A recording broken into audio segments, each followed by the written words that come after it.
Alors l'électricité, une fois produite, il faut la transporter via les réseaux. Pour comprendre comment ça marche, nous avons suivi les câbles jusqu'ici, au CIRFIM, un centre de formation au port qui prépare les futurs monteurs techniciens en réseau électrique.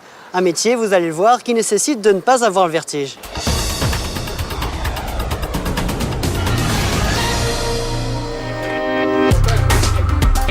Ce matin, cours grandeur nature de raccordement.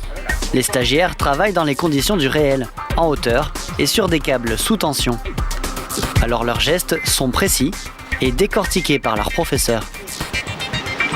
Il va te donner le câble pour ancrer. Prépare ta corde de service. OK? La corde de service est en bas, tu ne pourras pas l'ancrer si ça arrive seulement à cette hauteur. Travailler sur le réseau électrique, c'est déjà, ça demande de la sécurité, hein, d'autant que là, le travail, ça se passe en hauteur.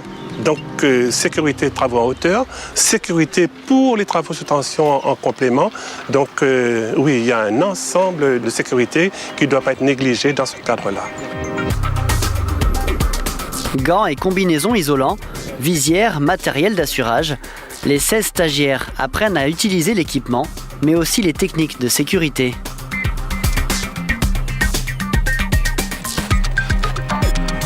C'est seulement ensuite que les travaux à proprement parler peuvent débuter.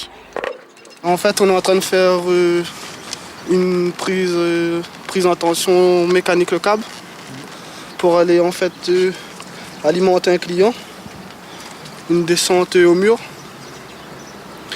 Et voilà, on fait un travail sous tension en fait. On va connecter sous tension. Puis ben voilà, on va tester et tout pour voir s'il y a du courant. Et s'il y a du courant, ben c'est bon. J'étais en fait électricien du bâtiment dans les maisons. Et là c'est tout autre chose en fait. Là on emmène le courant jusqu'à la maison en fait.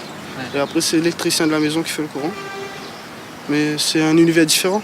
On bouge beaucoup, on reste pas au même endroit souvent. On va sur beaucoup de chantiers en fait, sur toute la Réunion.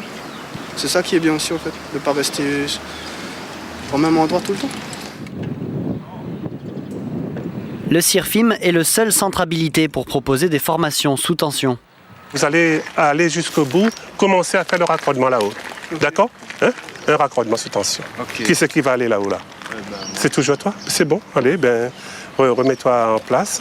Et prévois ta brosse cuivre, tes connecteurs, ton coupe-câble. D'accord? Après 1600 heures et 18 mois d'apprentissage, le stagiaire possède tous les outils théoriques et pratiques pour travailler dans la construction et l'entretien des réseaux. Une profession qui offre beaucoup de débouchés. EDF sous-traite en effet avec une quinzaine d'entreprises. Il y en aura toujours parce que c'est l'électricité et donc comme ils vont tirer tout à l'aérien pour remettre tout en souterrain, donc il y aura toujours. Et comme il y aura une nouvelle centrale ici à La Réunion, donc oui, je pense qu'il y aura des débouchés dans l'avenir. Pour le métier de monteur technicien de réseau électrique, il faut savoir qu'on le fait une fois tous les 2 ans. Et tous les 2 ans, nous avons un taux de placement de 94 à 95%. Aujourd'hui, il y a une très forte demande sur le marché, vu qu'il y a pas mal de travaux. Le reste se fera tout seul. Si la première partie est bonne, donc le reste est bon aussi. Et effectivement, l'avenir est au souterrain. Les réseaux sont de plus en plus souvent enfouis pour être moins visibles et moins soumis aux aléas météo. Cette fois-ci, le travail se fait hors tension, mais les connaissances requises sont tout de même nombreuses. À commencer par le vocabulaire, plutôt dur à suivre pour les non-initiés. On travaille sur un câble triphasé 240, c'est un câble unipolaire. Et donc là, on fait une jonction, un J3UP, pour pouvoir raccorder 2 câbles avec. Ici, la difficulté, c'est que le réseau sera finalement beaucoup moins accessible qu'en aérien. Alors le travail se doit d'être parfait. C'est quand même strict, il ne faut pas faire des erreurs. Il faut suivre la notice impérativement. Et ça, c'est de la haute tension pour éviter de refaire la boîte. Il faut essayer de faire la boîte la plus parfaite pour pouvoir durer plus longtemps possible. Respectez bien votre ordre de serrage, ici, là, et ça ira.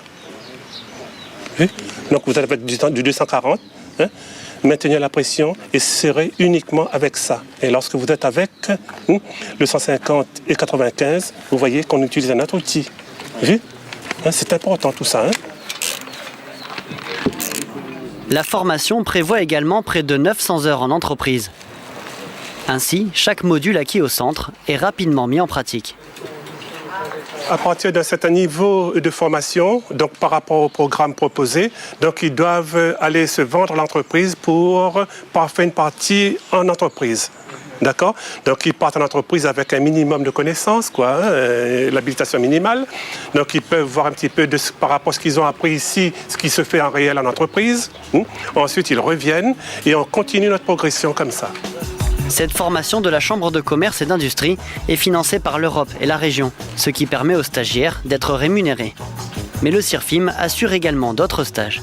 Cette formation, donc, c'est la base de départ pour former les jeunes, mais ensuite les salariés d'entreprise doivent venir obligatoirement, puisque c'est quelque chose d'obligatoire, sur notre site pour remettre à jour leur formation et être instruits des nouvelles avancées technologiques, des nouveaux outils et des nouveaux matériaux qu'on utilise dans ce domaine. Pour ceux qui veulent tenter leur chance, sachez que l'admission se fait après sélection et entretien de motivation. À chaque rentrée, ils sont une 60aine à s'inscrire, pour seulement 16 élus.